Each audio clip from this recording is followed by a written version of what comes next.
సమంత కొత్త తెలుగు సినిమా మా ఇంటి బంగారం రిలీజ్ అయి నిన్న శనివారంతో 9 రోజులు కంప్లీట్ అయింది. ఈ 9 రోజుల గ్రాస్ కలెక్షన్స్ చూస్తే ముందుగా తెలంగాణలో మేజర్గా హైదరాబాద్ నుంచి ఈ సినిమాకు 22 కోట్లు గ్రాస్ వస్తే ఆంధ్రప్రదేశ్ నుంచి 16 కోట్లు గ్రాస్ వచ్చింది.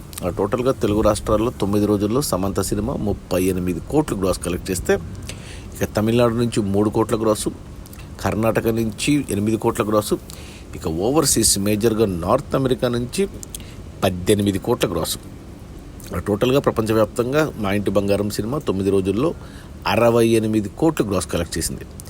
ఇక ఈ 68 కోట్ల గ్రాస్లో థియేటర్ల రెంట్లు, గవర్నమెంట్ ట్యాక్సులు, ఖర్చులన్నీ పోను డిస్ట్రిబ్యూటర్ షేర్ వచ్చేసి 33 కోట్లు ఉంది.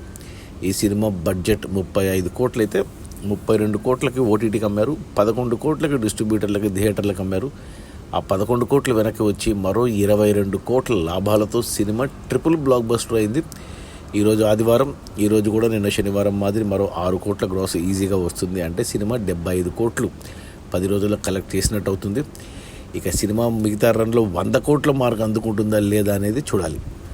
అది మన సమంత కొత్త తెలుగు సినిమా మా ఇంటి బంగారం రిలీజ్ అయిన మొదటి 9 రోజుల్లో 68 కోట్ల గ్రాస్. Okay, bye.